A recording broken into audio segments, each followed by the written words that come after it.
ಗುರುವಿನ ಬಗ್ಗೆ ಒಳ್ಳೆಯದನ್ನ ಹೇಳುವಂತಹ, ಒಳ್ಳೆಯದನ್ನ ಪ್ರಚಾರ ಮಾಡುವಂತಹ ಶಿಷ್ಯರ ಸಂಖ್ಯೆ ಹೆಚ್ಚಾಗೋದು ಸೇವೆಯಿಂದನಾ? ಇಲ್ಲಿ ಒಂದು ಗುರುವಿನ ಮಹೋದ್ದೇಶ ಏನು, ವಾಟ್ ಈಸ್ ದಿ ಪರ್ಪಸ್? ಆ ಗುರುವಿನ ಒಂದು ಜೀವನದ ಪರಮ ಧ್ಯೇಯ ಉದ್ದೇಶವಾದರೂ ಏನು? ಯಾರು ಗುರುವೋ ಅವನಿಗೇನೋ ಸಿಕ್ಕಿದೆ, ಅದು ಅವನ ಕೈನಲ್ಲಿ ಎಲ್ಲರೂ ಅದನ್ನು ಹಂಚ್ಕೊಳ್ಳೋ ಒಂದು ಅಭಿಲಾಷೆ ಇದೆ. ಅಬಂಡೆನ್ಸ್, ಏನೋ ಒಂದು ಅನ್ಲಿಮಿಟೆಡ್ ಆಗಿರೋ ಒಂದು ಆನಂದನೋ, ಖುಷಿನೋ, ಶಾಂತಿನೋ ಆ ದೇವರಿಂದ ಒಂದು ದೊಡ್ಡ ಅನುಗ್ರಹ ಗುರುವಿಗೆ ಸಿಕ್ಕಿದೆ. ಇಂಥ ಅನುಗ್ರಹಗಳು ಹಿಡ್ಕೊಳ್ಳೋಕ್ಕಾಗಲ್ಲ. ಯಾವತ್ತೂ ಸತ್ಯವಾದದ್ದು ನೇರವಾಗಿ ಪರಮಾತ್ಮನಿಂದ ಬಂದದ್ದು ಅವನಿಗೋಸ್ಕರ ಬಂದಿರಲ್ಲ, ಅದು ಲೋಕ ಕಲ್ಯಾಣಕ್ಕಾಗಿ ಬಂದಿರುತ್ತೆ. ಹಾಗೆ ಗುರುವಿನ ಉದ್ದೇಶ ಏನು? ತನಗೆ ಸಿಕ್ಕಿದ್ದು ಎಲ್ಲರಿಗೂ ಸಿಗಬೇಕು ಅನ್ನೋದು.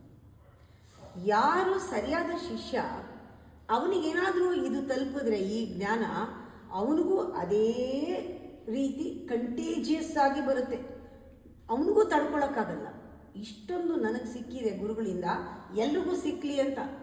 ಅದರಿಂದ ಅವನು ನನಗೆ ಸಿಕ್ಕಿದೆ ನಿಮಗೂ ಸಿಗಲಿ ಅಂತ ಅವನೇನು ಮಾಡ್ತಾನೆ? ಪ್ರಚಾರ ಮಾಡ್ತಾನೆ. ಪ್ರಚಾರ ಅಂದರೆ ಇಲ್ಲಿ ಹಾಗಲ್ಲ, ಅವನು ರಿಸೆಪ್ಟಿವ್ ಆಗಿರ್ತಾನೆ ಗುರುಗೆ, ಮತ್ತು ಎಲ್ಲರಿಗೂ ಕೂಡ ರಿಸೆಪ್ಟಿವ್ ಆಗಿರ್ತಾನೆ, ಓಪನ್ ಆಗಿರ್ತಾನೆ. ಅವನು ಗುರು ಕಡೆಗೆ ಯಾವ ರೀತಿ ಓಪನ್ ಆಗಿದ್ದಾನೋ ಹಾಗೆ ಪ್ರಪಂಚದ ಕಡೆಗೂ ಓಪನ್ ಆಗಿದ್ದು, ಗುರುವಿನ ಉದ್ದೇಶವನ್ನು ತಿಳ್ಕೊಂಡು ತಾನು ಗುರುವಿನ ಉದ್ದೇಶಕ್ಕಾಗಿ ನಿಂತು ಅದು ಎಲ್ಲರಿಗೂ ಸಿಗೋ ಹಾಗೆ ಮಾಡ್ತಾನೆ ಶಿಷ್ಯ. ಹಾಗೆ ಮಾಡುವಾಗ ಅದನ್ನು ಪ್ರಚಾರ ಅಂತ ಹೊರಡು ಕರೀಬೋದು. ಆದರೆ ಅವನು ಹೋದ ಕಡೆ, ಅವನು ಇರೋ ಕಡೆ, ಅವನು ಮಾಡೋದು ಪ್ರತಿಯೊಂದು ಕೂಡ ಎಲ್ಲರ ಜನಗಳಿಗೆ ಒಂದು ಡಿಫ್ರೆನ್ಸ್ ತೊಗೊಂಡು ಬರುತ್ತೆ. ಹೌದು, ಇವನು ಈ ಶಿಷ್ಯ, ಇವನು ಎಷ್ಟು ಖುಷಿಯಾಗಿದ್ದಾನಲ್ಲ, ಗುರುವಿಂದ ಇದು ಸಿಕ್ಕಿರಬೇಕು ಇವನಿಗೆ ಅನ್ನೋದು ಅವನಿಗೆ ಗೊತ್ತಾಗುತ್ತೆ. ಅವನು ಸರಿಯಾದ ರೆಪ್ರೆಸೆಂಟೇಟಿವ್ ಆಫ್ ದಿ ಗುರು. ಗುರು ಹೇಗೆ ಅವನು ಮಾಡಬೇಕು, ಎಲ್ಲರಿಗೂ ಕೊಡಬೇಕು ಅಂತಿದ್ದಾನೆ, ಅದೇ ಶಿಷ್ಯನಿಗೆ ಬಂದಿರುತ್ತೆ.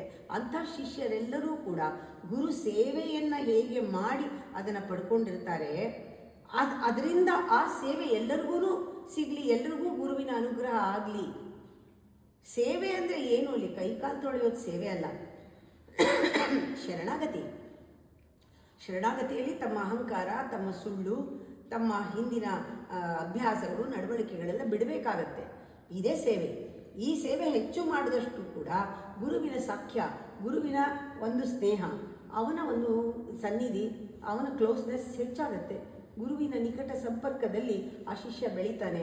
ಹಾಗೆ ಅವನು ಎಲ್ಲರಿಗೂ ಕೂಡ ಅದು ಸಿಕ್ಕಲಿ ಅನ್ನೋ ಉದ್ದೇಶ ಬರುತ್ತೆ. ಯಾವಾಗ ನನ್ನ ಜೀವನ ಸುಖವಾಗಿದೆ, ಆರಾಮಾಗಿದೆ, ಅವರು ಕೂಡ ಸಿಕ್ಕಾಕೊಂಡು ಒದ್ದಾಡ್ತಿದ್ದಾರಲ್ಲ, ಅವರು ಚೆನ್ನಾಗಿರಲಿ ಅಂತ ಪ್ರಚಾರವಾಗುತ್ತೆ ಹೊರತು ಇನ್ಯಾವುದೂ ಬೇರೆ ರೀತಿ ಇಲ್ಲ. ಅಮ್ಮ, ನೀವು ಹೇಳ್ತಿರ್ತೀರ ಗುರು ಕೊಟ್ಟ ಮಂತ್ರನೇ ಗುರು ಅಂತ, ಅದು ಹೇಗಮ್ಮ? ಗುರುವಿಗೂ ಮತ್ತು ಶಿಷ್ಯನಿಗೂ ಒಂದು ಸಂಪರ್ಕ ಉಂಟಾಗೋದೇ ಗುರು ಕೊಟ್ಟ ದೀಕ್ಷಾ ಮಂತ್ರದಿಂದ. ಇದು ಫಿಸಿಕಲ್ ರಿಲೇಷನ್ಶಿಪ್ ಅಲ್ಲ, ಮಂತ್ರದಿಂದ ಉಂಟಾಗೋದು ಅಂದಾಗಲೇ ನಿಮಗೆ ಗೊತ್ತಾಗುತ್ತೆ ಇದು ಭಾಳ ಸೂಕ್ಷ್ಮವಾದ ಒಂದು ಸಂಬಂಧ. ಇದು ಎನರ್ಜಿ ಲೆವೆಲ್ನಲ್ಲಿ ಸಂಬಂಧ, ವೈಬ್ರೇಷನ್ ಲೆವೆಲ್ನಲ್ಲಿ ಸಂಬಂಧ.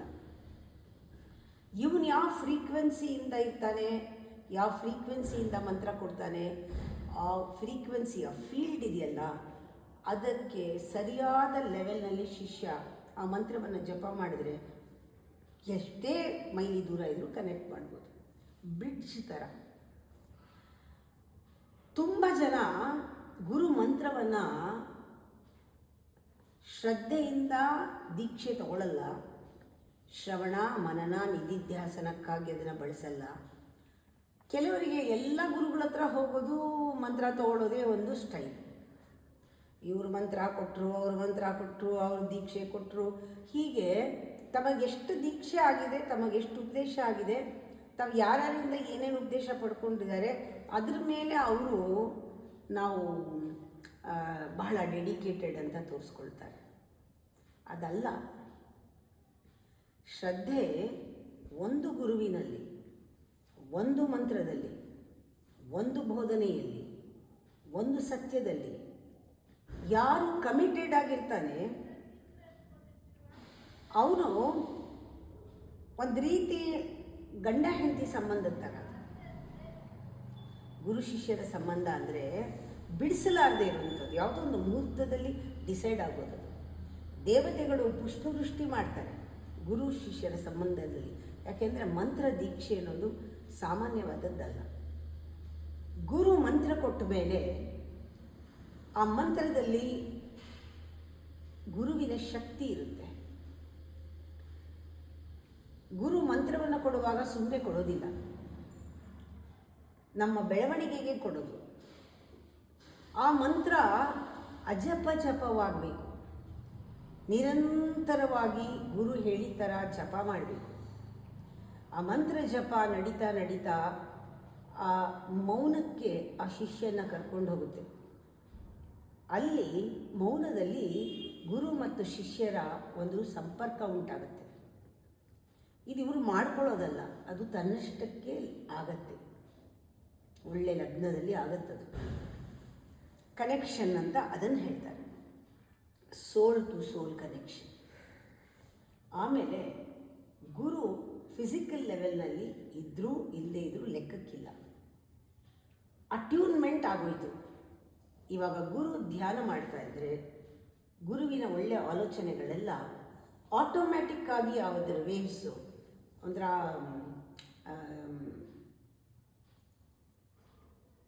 ಇದಕ್ಕೆ ಹೇಳ್ತಾರೆ ವೈರ್ಲೆಸ್ ಅಂತಲ್ವ, ಟೆಲಿಪತಿ ಅಂತ, ಆ ಥರ ಶಿಷ್ಯನಿಗೆ ಬರ್ತಾ ಇರುತ್ತೆ.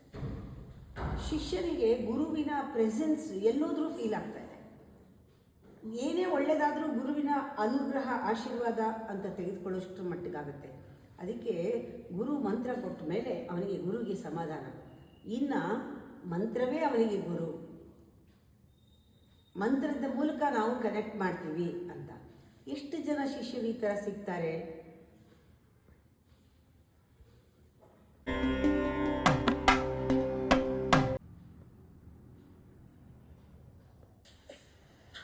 ಒಬ್ಬ ಗುರುವನ್ನ ಮಾಡರ್ನ್ ಸೈಂಟಿಫಿಕ್ ಆಗಿ ಯೋಚನೆ ಮಾಡುವಂತಹ ಸ್ವಭಾವದನ್ನಾಗಿದ್ರೆ ಅವನನ್ನ ಶಿಷ್ಯರು ಯಾವ ತರಹ ತಗೋತಾರೆ, ಅವರನ್ನ ಯಾವ ಥರ ಟ್ರೀಟ್ ಮಾಡ್ತಾರೆ, ಅಥವಾ ಗುರುವನ್ನ ಹೇಗೆ ಅವರು ಸ್ವೀಕರಿಸ್ತಾರೆ? ಇಲ್ಲಿ ಶಿಷ್ಯರು ಅಂತಂದರೆ ಅನ್ನೋಕ್ಕಿಂತ ತುಂಬ ಲೆವೆಲ್ಸ್ ಇದೆ ಜನಗಳಲ್ಲಿ. ಆಲೋಚನೆ ಮಾಡುವಾಗ ಆಯಾಮಗಳೇ ಇದೆ. ಈ ಗುರು ಅನ್ನುವ ಒಂದು ಪದವನ್ನು ಸರಿಯಾಗಿ ಅರ್ಥ ಮಾಡ್ಕೊಳ್ಳದೆ ಇರೋರಿಗೆ, ಗುರು ಒಂದು ವ್ಯಕ್ತಿ ಅಂತ ತಿಳ್ಕೊಂಡವ್ರಿಗೆ, ಗುರು ಒಂದು ಪಾತ್ರ ಅಂತ ತಿಳ್ಕೊಂಡವ್ರಿಗೆ, ಗುರು ಅಂದರೆ ಒಂದು ಡೆಫಿನೇಷನ್ ಇದೆ. ಗುರು ಅಂದರೆ ಇವನು ಹೀಗಿರಬೇಕಂತ, ಲಾಯರ್ ಅಂದರೆ ಹೀಗಿರಬೇಕು, ಈ ವೇಷ ಹಾಕ್ಕೊಂಡಿರ್ಬೇಕು. ಕರಿ ಕೋಟ್ ಹಾಕೊಂಡ ತಕ್ಷಣ ಅವ್ನು ಲಾಯರ್, ಬಿಳಿ ಕೋಟ್ ಹಾಕೊಂಡ ತಕ್ಷಣ ಇವನು ಮೇಬಿ ಡಾಕ್ಟರ್ ಇರ್ಬೋದು, ಆಗಲೇ ಅವನಿಗೊಂದು ಸ್ಥಾನ.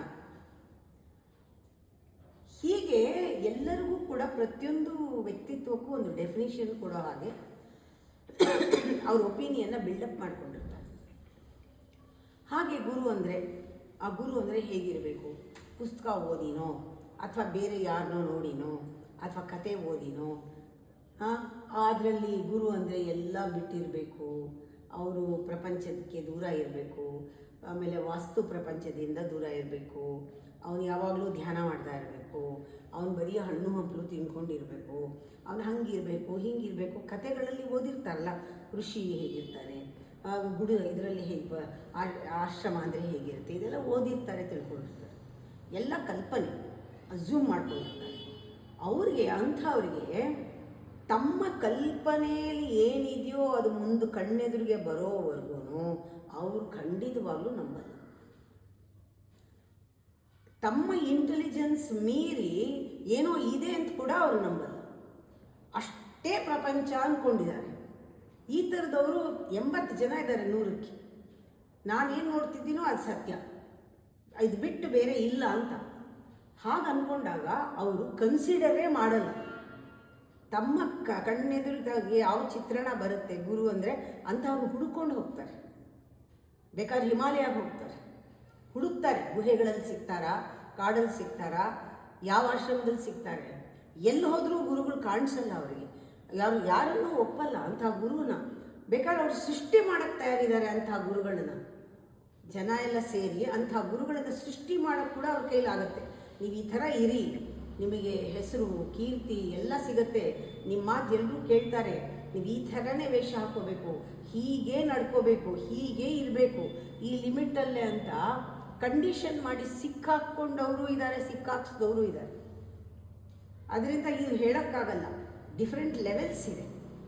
ಆದರೆ ಯಾರಿಗೆ ವಿವೇಕ ಇದೆ, ಯಾರಿಗೆ ಪ್ರಜ್ಞೆ ಇದೆ, ಅವರಿಗೆ ಆಲೋಚನೆ ಮಾಡೋಕ್ಕೆ ಶಕ್ತಿ ಇದೆ, ಅವ್ರಿಗೆ ತಿಳ್ಕೊಳ್ಳೋಕ್ಕೆ ಶಕ್ತಿ ಇದೆ. ಏನಂದರೆ ಈ ಪ್ರಪಂಚ ಹೀಗಿದ್ದಾಗ, ಈ ಪ್ರಪಂಚದಲ್ಲಿ ಅವನು ದೇಹಧಾರಿಯಾಗಿ ಅವನು ಹುಟ್ಟಿ ಬದುಕ್ತಾ ಇದ್ದಾಗ ಅವನು ಎಲೆ ಉಟ್ಕೊಳ್ಳೋಕ್ಕಾಗಲ್ಲ, ನಾರು ಮಾಡಿ ಉಟ್ಕೊಳ್ಳೋಕ್ಕಾಗಲ್ಲ, ನಾರು ಮಾಡಿ ಸಿಗೋಲ್ಲ, ಉಟ್ಕೊಳ್ಳೋಕ್ಕಾಗಲ್ಲ. ಅವನು ಯಾವಾಗಲೂ ಒಂದು ಕುಟೀರ ಕಟ್ಕೊಂಡು ಕೂತಿರೋಕ್ಕಾಗಲ್ಲ. ಅವನು ಮನೆಯಲ್ಲೇ ಇರಬೇಕು, ಅವ್ನು ಸಿಗೋ ಬಟ್ಟೆನೇ ಹಾಕೋಬೇಕು, ಅವನು ಬೆಸ್ಟ್ ಲೈಫೇ ಲೀಡ್ ಮಾಡಬೇಕು. ಅವನಿಗೂ ಬದುಕೋದಕ್ಕೆ ಇದೆ, ರೈಟ್ ಇದೆ, ಪ್ರತಿಯೊಬ್ಬರಿಗೂ ಫ್ರೀಡಮ್ ಇದೆ. ಈ ಪ್ರಪಂಚದಲ್ಲಿ ಆ ಪ್ರಪಂಚ ಬದುಕೋಕ್ಕಾಗತ್ತಾ? ಇದೇ ತಪ್ಪು. ಮನಸ್ಸು ಯಾವಾಗಲೂ, ಮನುಷ್ಯನ ಮನಸ್ಸು ಆಲ್ವೇಸ್ ಪಾಸ್ಟ್ ಅಥವಾ ಫ್ಯೂಚರ್ ಇದರಲ್ಲಿ ಇರೋದ್ರಿಂದ ಯಾವತ್ತೂ ಪ್ರೆಸೆಂಟಲ್ಲಿ ಇರಲ್ಲ.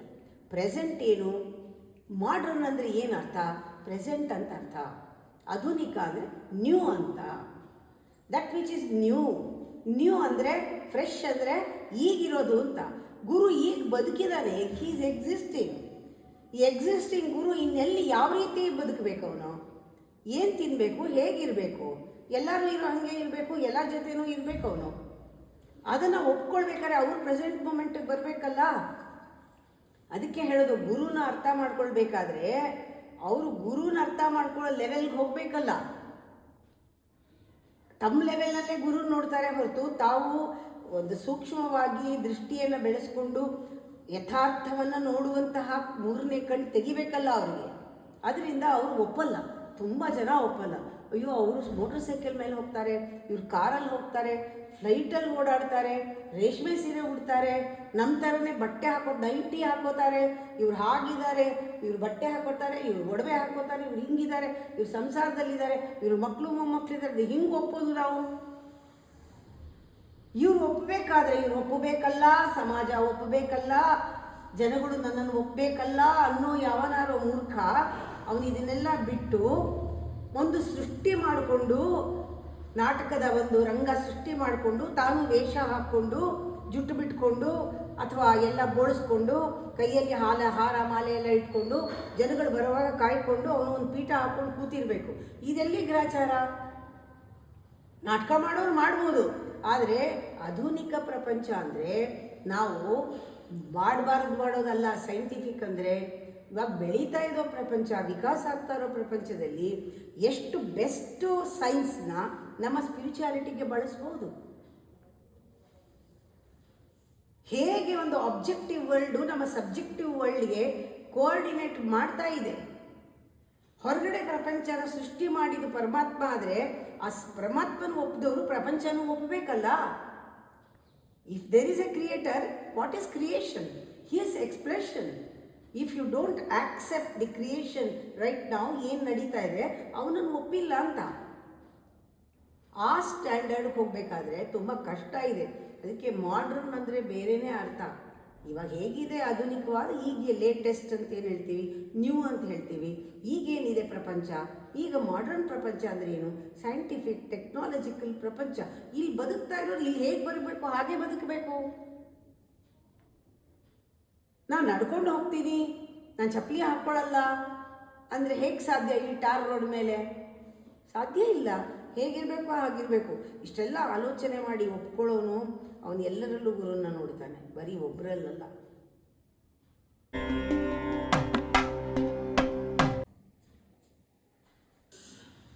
ಗುರು ಅವಧೂತ ಆಗಿದ್ರೆ ಯಾವ ತರಹ ಅಮ್ಮ?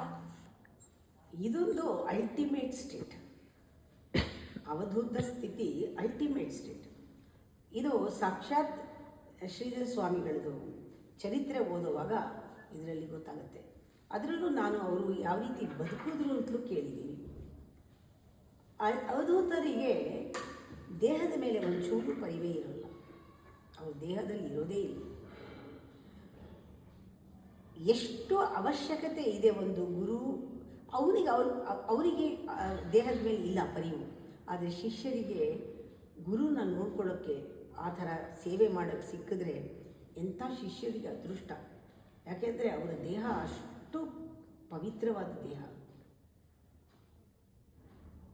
ಪ್ರತಿ ಕ್ಷಣವೂ ದೇವತೆಗಳಿಂದ ಆ ದೇಹಕ್ಕೆ ಒಂದು ಪುಷ್ಪವೃಷ್ಟಿ ಆಗ್ತಾ ಇರುತ್ತೆ. ಅಮೃತಮಯವಾದ ದೇಹ, ಸೋಲ್, ಅದರಲ್ಲಿರುವಂಥ ಆತ್ಮ ಅಷ್ಟೊಂದು ಫ್ರೀಯಾಗಿರುತ್ತೆ, ಫ್ರೀಡಮ್ನಲ್ಲಿರುತ್ತೆ. ಮಗು ಥರ ಎಳೆಯ ಕಂದ ತೊಟ್ಲಲ್ಲಿ ಮಲಗಿದ್ರೆ ಅದಕ್ಕೇನು ಗೊತ್ತು, ಅದಕ್ಕೆ ಏನೋ ಒಂದು ಲೋಕದಲ್ಲಿ ಇರುತ್ತಲ್ಲ, ಆ ರೀತಿ ಅವಧೂತರು ಮಕ್ಕಳ ಥರ ಇರ್ತಾರೆ. ಅವರಿಗೆ ಹೊರಗಡೆ ಪ್ರಪಂಚದಲ್ಲಿ ಏನೂ ಬೇಕಾಗಿರಲ್ಲ, ಏನೂ ಅರಿವಿರಲ್ಲ. ಯಾವಾಗಲೂ ಸ್ವಾನಂದದಲ್ಲಿ ತೃಪ್ತಿಯಿಂದ ಅವರು ವಿಹರಿಸ್ತಾ ಇರ್ತಾರೆ. ತನ್ನಷ್ಟಕ್ಕೆ ತಾನು ತನ್ನಲ್ಲಿರುವ ತನ್ನ ಒಂದು ಪರಮಾತ್ಮನ ಸಂಘದಲ್ಲಿ ಇರ್ತಾರೆ ಅವಧೂತರು. ಅದು ನಿಜವಾಗ್ಲೂ ಆ ಸ್ಟೇಟ್ ಈಸ್ ವೆರಿ, ಇದು ತುಂಬ ಬಿಟ್ಕೊಡ್ಬೇಕು. ಆ ಸ್ಥಿತಿಗೆ ಹೋಗಬೇಕಾದ್ರೆ ಬಹಳಷ್ಟು ಪ್ರೌಢತ್ವದಲ್ಲಿ ಪ್ರತಿಯೊಂದು ಕೂಡ ಯಾವುದನ್ನು ಅಟ್ಯಾಚ್ ಮಾಡದೆ ಬಿಡ್ತಾ ಹೋದರೆ ಆ ಸ್ಥಿತಿ ಉಂಟಾಗುತ್ತೆ. ಅವರ ಮಾತು ಅಷ್ಟೇ ದಿವ್ಯವಾಣಿ, ಮೆಸೇಜಸ್ ಬಂದಂಗೆ ಬರ್ತಾ ಇರುತ್ತೆ. ಇಂಟ್ಯೂಟಿವ್ ಜ್ಞಾನ ಅಷ್ಟೊಂದಿರುತ್ತೆ ಅವರಿಗೆ. ಅವರು ಮಾತಾಡೋದೆಲ್ಲವೂ ಕೂಡ ಉಪನಿಷತ್ತು ವಾಕ್ಯಗಳೇ. ಈ ಥರ ಶ್ರೀಧರ ಸ್ವಾಮಿಗಳ ಚರಿತ್ರೆಯನ್ನು ಓದಿದ್ರೆ ನಮಗೆ ಅರ್ಥ ಆಗುತ್ತೆ. ಅವರು ಷಡ್ರಸಗಳನ್ನು ಮೀರಿರ್ತಾರೆ, ಅಂದರೆ ರುಚಿಯನ್ನು ಮೀರಿರ್ತಾರೆ, ವಾಸನೆಯನ್ನು ಮೀರಿರ್ತಾರೆ, ಪಂಚೇಂದ್ರಿಯಗಳನ್ನು ಗೆದ್ದಿರ್ತಾರೆ. ಅವ್ರಿಗೆ ಯೋಚನೆಗಳು ಯಾವುದೂ ಅವ್ರನ್ನ ಬಾಧಿಸ್ತಾ ಇರಲ್ಲ. ಎಲ್ಲಕ್ಕೂ ಮೀರಿದ ಒಂದು ಆನಂದದಲ್ಲಿ ಪರವಶರಾಗಿರ್ತಾರೆ, ಆನಂದದಲ್ಲಿ. ಅಂಥವರ ದರ್ಶನವೇ ಒಂದು ಪುಣ್ಯ, ಅವ್ರ ಸೇವೆನೇ ಒಂದು ಪುಣ್ಯ. ಅವರು ಯಾವ ಘಳಿಗೆನಲ್ಲಿ ಯಾವ ಥರ ಇರ್ತಾರೆ ಅಂತ ಹೇಳೋಕ್ಕಾಗಲ್ಲ. ದೇಹ ಬಿಟ್ಟು ಅವರು ಧ್ಯಾನ ಮಾಡುವಾಗ ದೇಹ ಬಿಟ್ಟು ಅವರು ಔಟ್ ಆಫ್ ದಿ ಬಾಡಿ ಅವರು ಇರೋಕ್ಕೆ ಸಾಧ್ಯ. ಎಲ್ಲ ಅವರು ಡಿಫರೆಂಟ್ ಡೈಮೆನ್ಷನ್ಗೆ ಹೋಗೋಕ್ಕೆ ಸಾಧ್ಯ, ಪುನಃ ದೇಹಕ್ಕೆ ಬಂದು ಸೇರೋಕ್ಕೆ ಸಾಧ್ಯ. ಇವೆಲ್ಲವೂ ಕೂಡ ಬಹಳ ಆಳವಾದ ಜ್ಞಾನ. ಇದಕ್ಕೆ ಬರೀ ನಂಬಿಕೆ ಸಾಲದು, ಇನ್ನೂ ಏನೋ ಒಂದು ಹೆಚ್ಚಿಂದ ಬೇಕಾಗುತ್ತೆ.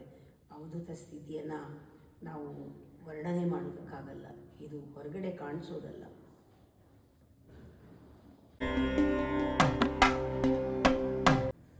ಅಮ್ಮ, ಗುರುವಿನ ಬಗ್ಗೆ ಒಪಿನಿಯನ್ ಕೇಳಿದಾಗ ಯಾರಾದರೂ,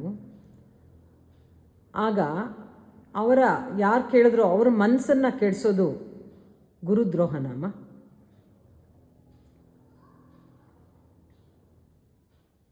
ಒಪಿನಿಯನ್ ಕೇಳೋದು, ಒಪಿನಿಯನ್ ಹೇಳೋದು ಗುರುವಿನ ವಿಷಯದಲ್ಲಿ, ದೇವ್ರ ವಿಷಯದಲ್ಲಿ ಇದೆಲ್ಲನೂ ಒಂದೇ ಆಗುತ್ತೆ.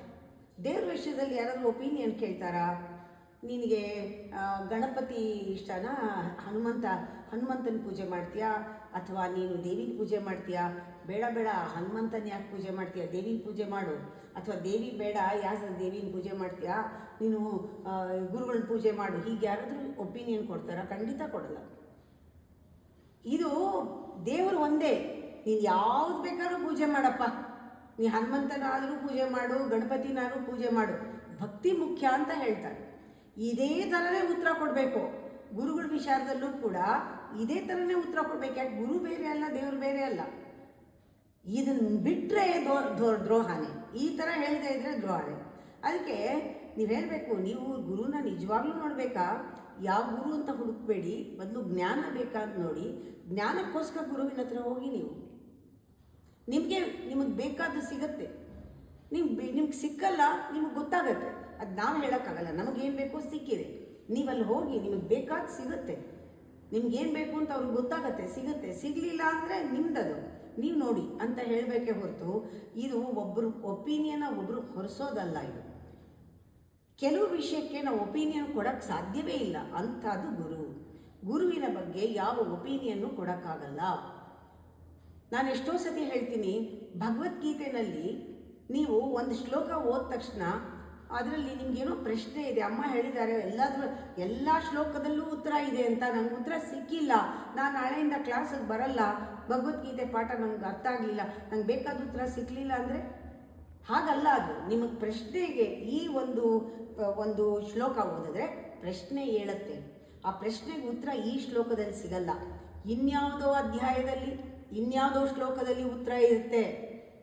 ಯಾರ್ಯಾರಿಗೆ ಯಾವ್ಯಾವ ಲೆವೆಲ್ನಲ್ಲಿ ಪ್ರಶ್ನೆ ಕೇಳ್ತಾರೆ ಆ ಲೆವೆಲ್ನಲ್ಲೇ ಉತ್ತರ ಸಿಗಬೇಕಾದ್ರೆ ಅಲ್ಲೇ ಸಿಗಲ್ಲ, ಎಲ್ಲೋ ಸಿಗುತ್ತೆ. ಅದಕ್ಕೆ ಹೇಳೋದು, ಪ್ರಶ್ನೆ ಬಂದಾಗ ಪೂರ್ತಿಯಾಗಿ ಭಗವದ್ಗೀತೆ ಓದಿದ್ರೇ ಗೊತ್ತಾಗೋದು. ನನ್ನ ಪ್ರಶ್ನೆಗೆ ಉತ್ತರ ಸಿಕ್ಕಿಲ್ಲ ಅಂತ ಅರ್ಧಂಬರ್ಧ ಓದೋನು ಹೇಳೋಕ್ಕಾಗಲ್ಲ. ಹಾಗೆ ಗುರು ಬಗ್ಗೆನೂ ಅಷ್ಟೇ, ಪರಿಪೂರ್ಣವಾಗಿ ತಿಳ್ಕೊಂಡಿದ್ರೆ ಗುರು ಅಂದರೆ ಏನು, ದೇವ್ರ ಬಗ್ಗೆ ಒಂದು ಪರಿಪೂರ್ಣವಾದ ಒಪಿನಿಯನ್, ಎಲ್ಲ ದೇವರು ಒಂದೇ ಅಂತ. ಯಾವುದು ಬೇಕಾದ್ರೂ ಮಾಡಿ, ಆದರೆ ಭಕ್ತಿ ಮುಖ್ಯ ದೇವರಲ್ಲಿ. ಹಾಗೆ ಗುರುವಿನ ಹತ್ರ ಹೋಗ್ಬೇಕಾದ್ರೆ ಶ್ರದ್ಧೆ, ಭಕ್ತಿ, ವಿಶ್ವಾಸ ಇದೆಲ್ಲ ಮುಖ್ಯ. ಈ ಥರ ಇರೋನು ಆ ಥರ ಮಾತಾಡಲ್ಲ. ಹಾಗಿಲ್ಲದೆ ಮಾತಾಡೋದೆಲ್ಲವೂ ದ್ರೋಹವೇ.